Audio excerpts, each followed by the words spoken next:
Halo semuanya, pada video kali ini saya akan untuk mata kuliah pemrograman framework ini saya akan membuat sebuah video mengenai membuat controller bernama out controller dengan dua function yaitu index dan login. Lalu nanti pada rootnya itu ada /out yang menggunakan metode get. Di sini berfungsi menampilkan halaman login. Lalu ada root /out/login dengan metode post. Ini untuk memproses form login. Nah, nanti pada function loginnya itu dia akan menerapkan logika username dan passwordnya wajib diisi, terus password harus minimal 3 karakter dan mengandung huruf kapital. Lalu jika rule tidak sesuai, arahkan kembali ke halaman login dengan pesan bahasa Indonesia, dan jika memiliki value yang sama dan rule yang baru sudah berhasil dilalui, maka arahkan ke halaman baru untuk menampilkan pesan. Lalu nanti kita akan mencoba mendemokan ke GitHub. Perkenalkan, dengan saya di sini Wan Raniel sama Faisati dari kelas 2 SIA dengan NIM 24573011151. Jadi langkah pertama itu kita akan membuat sebuah akun pada GitHub. Di sini saya sudah login dengan akun mahasiswa. Ini akun mahasiswa saya dengan username Wanrania. Nah, selanjutnya itu jika halamannya sudah tampilan seperti ini, setelah kita login, ini adalah tampilan home-nya. Nah, kita buat repository baru yang dimana di sini ada new. Di sini kita klik, lalu kita isi di sini dengan nama repository name, nama project kita. Di sini saya projectnya pembangunan monitoring gas. Nah, di sini saya sudah buat, jadi makanya dia ini kita mencontohkannya saja ya teman-teman. Lalu nanti di choose visibility-nya ini kan public. Kita private kan, karena kan ini project kita sendiri gitu. Kalau mau dipublikkan juga gak apa-apa. Terus nanti baru di create repository, maka nanti akan terbuatnya repository. Nah, di sini saya sudah buat. Nanti dia akan kayak gini, Wanrania pembangunan monitoring /gas. Jadi Wanrania / nama project kita, nama repository kita. Selanjutnya ini kita klik. Nah, setelah itu nanti ada ini kan, ada link https SSH gitu. Nah, di sini kita pakainya https, SSH juga bisa, cuman kita pakainya https. Nah, link ini kita salin. Lalu ini URL kita ya. Nah, kita balik ke VS Code kita buka terminal. Lalu kita sebelum kita mau menyambungkan dengan GitHub kita pastikan identitas username dan user email kita pada Git ini. Git VS Code kita ini sama dengan GitHub. Jadi kita lihat dulu ya apakah sama atau belum. Kita git config main list. Kita mau melihat apakah sama username-nya ini. Username-nya sama kan tadi Wanrania dengan GitHub kita. Ini Wanrania yang kecil, terus user emailnya 124si mahasiswa.pcraja.id. Nah, ini sama kan teman-teman. Nah, setelah itu kita balik lagi ke home kita dan ke repository. Nah, di sini kita udah sama nih username-nya. Nah, sekarang kita mendaftarkan koneksi remote repo ke lokal repo kita. Jadi ini nih kita mau koneksi GitHub kita dengan VS Code ini. Jadi dengan cara seperti ini.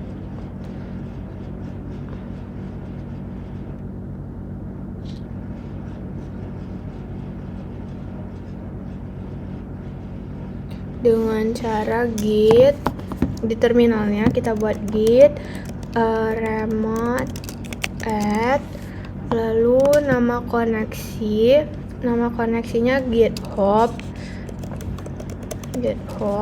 G-nya gede ya, GitHub, lalu letakkan URL yang di GitHub kita tadi, yang ini, URL yang ini ke dalam ini, ke remote-nya. Lalu kita enter. Lalu kita cek apakah berhasil remote-nya dengan cara git remote -b. Tuh, kalau seperti ini, kalau dia kayak gini hasilnya berarti dia berhasil.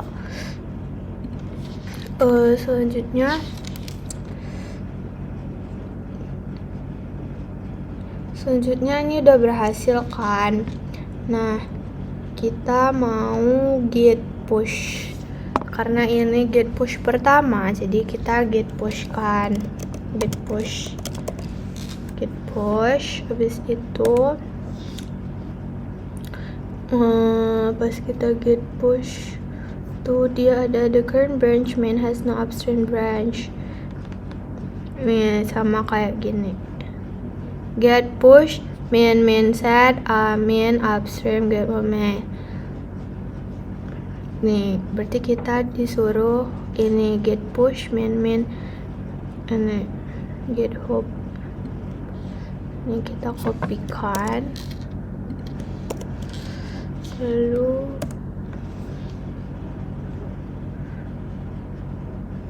the extension GitHub wants to sign in using GitHub.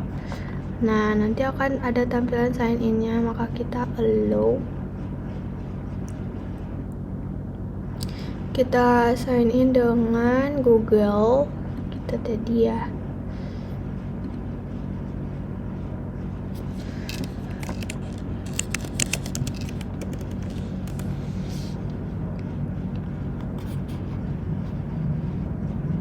Nah, selanjutnya ini sudah selesai.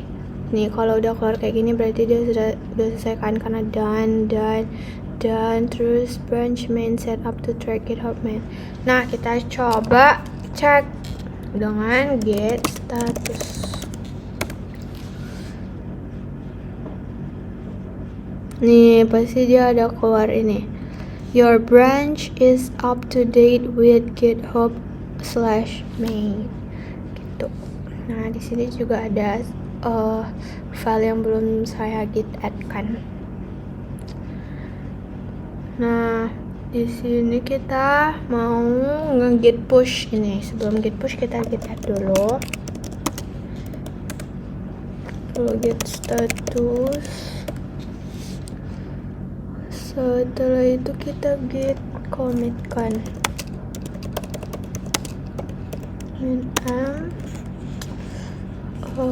Project git.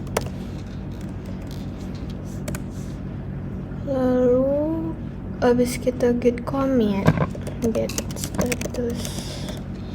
Tuh, nothing to comment, working tree clean.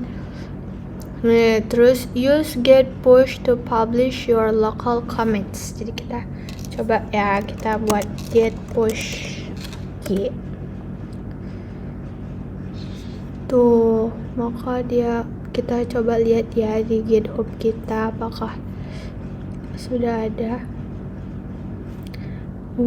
Sudah ada, teman-teman. Nah, di sini ada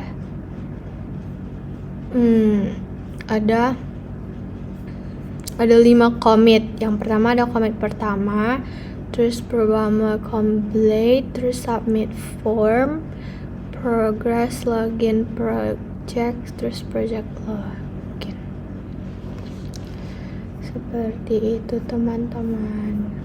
Maka GitHub kita sudah berhasil. Jadi nanti setelah kita tinggal nge-git push kan, seperti itu.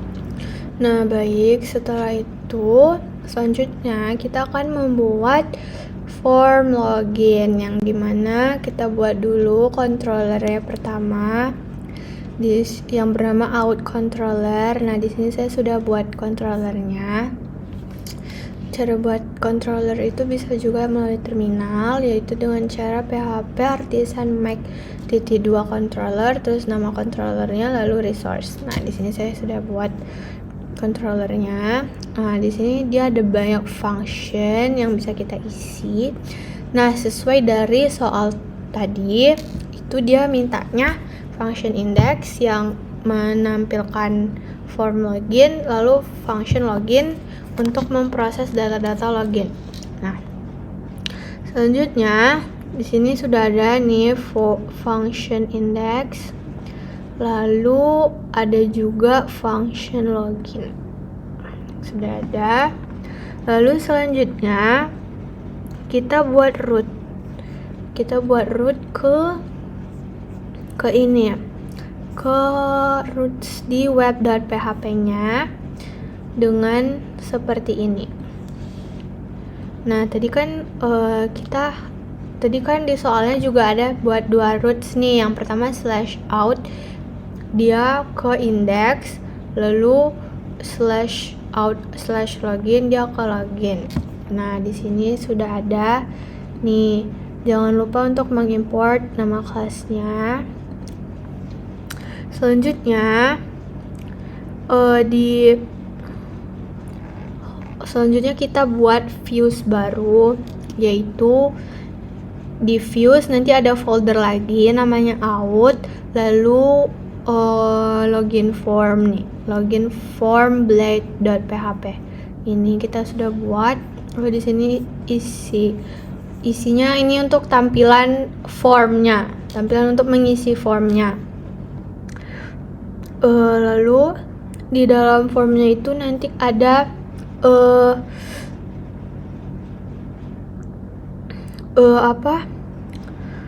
ada ini di dalam formnya ini ada bagian-bagian untuk menginputkan seperti username, passwordnya, terus nanti ada submitnya. Nah di dalam ini juga jangan lupa, ini sangat penting, ini biar nanti dia ketika kita inputkannya, misalnya kita inputkan nih, nanti pas di halaman hasilnya, halaman responnya dia bakal sama gitu sama yang kita inputkan gitu. Nih jangan lupa pakai atribut ini, name sama dengan username, name sama dengan password. Kenapa? Karena di sini kan username, maka di sini username juga, di sini password, di sini juga di sini password, di sini password juga gitu. Lalu ada sedikit penambahan, yaitu dengan menambah ini di dalam form form login. Di sini salah, ini form pertanyaan kita ganti jadi login ya teman-teman, maaf ada kesalahan.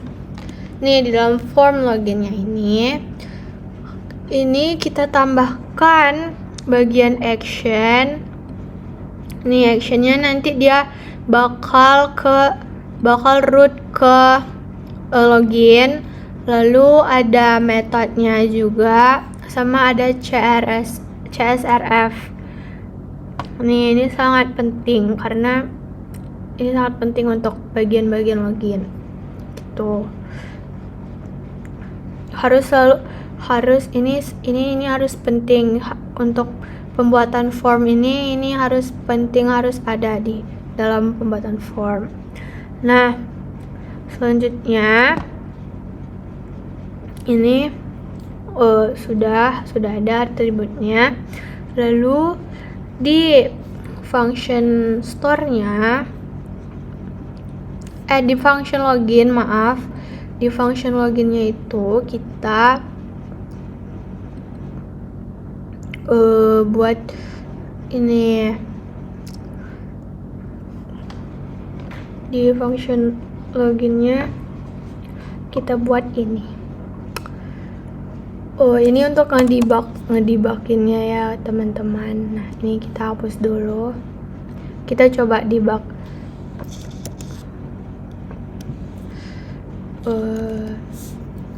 Nih kita coba debug. Ini untuk ngedebugging apakah datanya masuk atau tidak. Jadi kita coba ya teman-teman.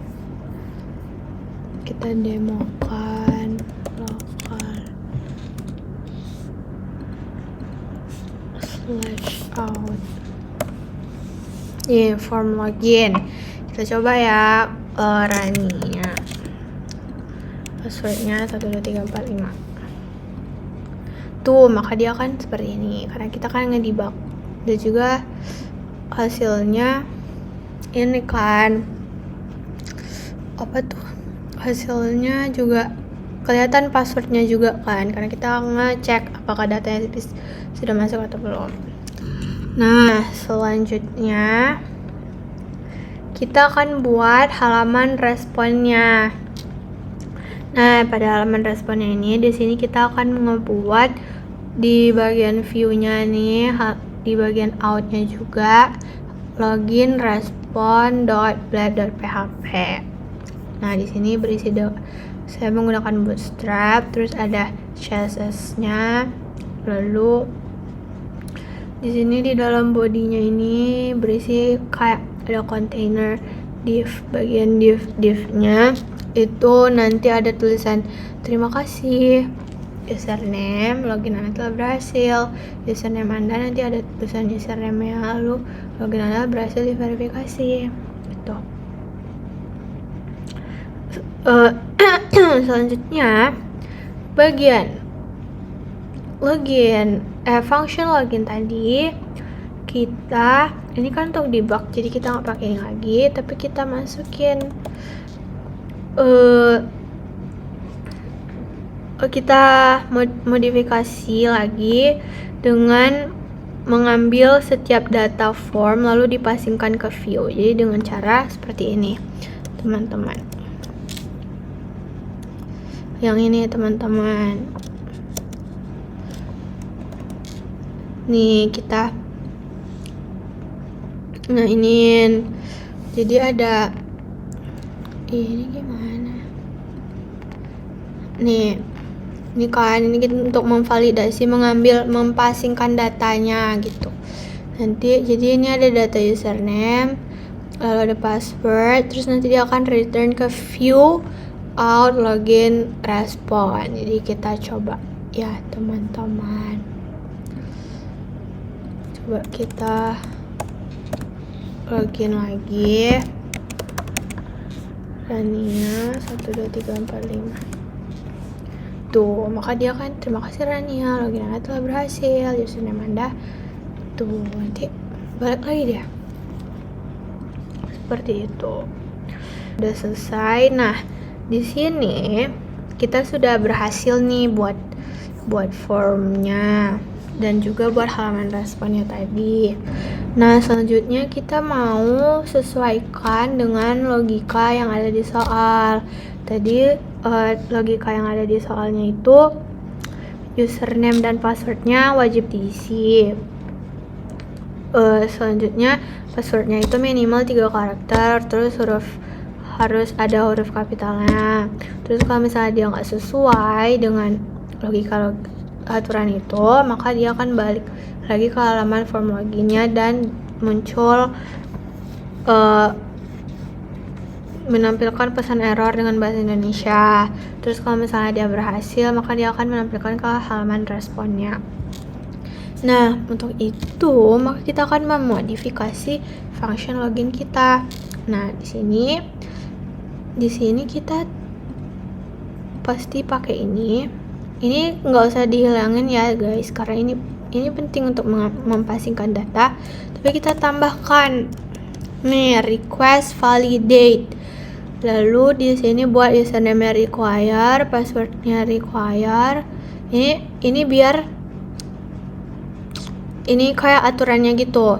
Jadi username-nya ini wajib diisi, passwordnya juga wajib, terus dengan aturan minimal 3 karakter, terus dia harus ada wajib ada huruf kapital. Lalu di sini ini untuk untuk kayak tampilan dari kata-katanya, ini menggunakan huruf Indonesia juga, seperti itu. Memvalidatekannya seperti itu. Lalu kita akan ini seperti custom errornya nanti, maka tampilan dalam errornya bakal ada tulisan seperti ini. Username wajib diisi, password wajib diisi, password minimal 3 karakter, password harus mengandung huruf kapital, seperti itu. Lalu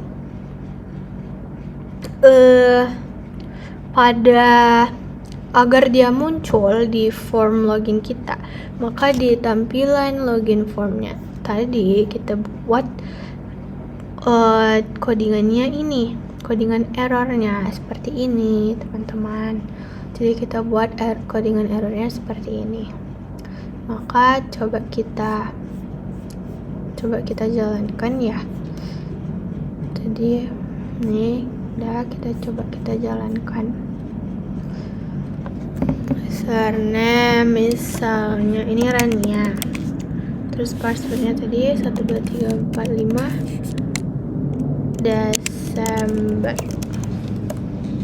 Tuh berhasil kan, karena tadi sesuai dengan aturannya. Coba kita nggak sesuai dengan aturan, misalnya username nggak kita isi, passwordnya juga nggak kita isi, langsung kita submit. Tuh, maka dia akan memunculkan sebuah kata-kata error dengan bahasa Indonesia. Terus misalnya username-nya kita isi, tapi passwordnya itu kita nggak nyampe 3 karakter, terus nggak kapital, jadi ini. Tuh, maka dia akan muncul lagi. Nih, ada tulisan password minimal 3 karakter, password harus mengandung huruf kapital, seperti itu. Ada error message-nya, dan dia masih balik ke form login-nya kan. Seperti itu. Nah, sekian penjelasan dari video saya. Mohon maaf apabila ada kesalahan dan kata. Sekian dan terima kasih.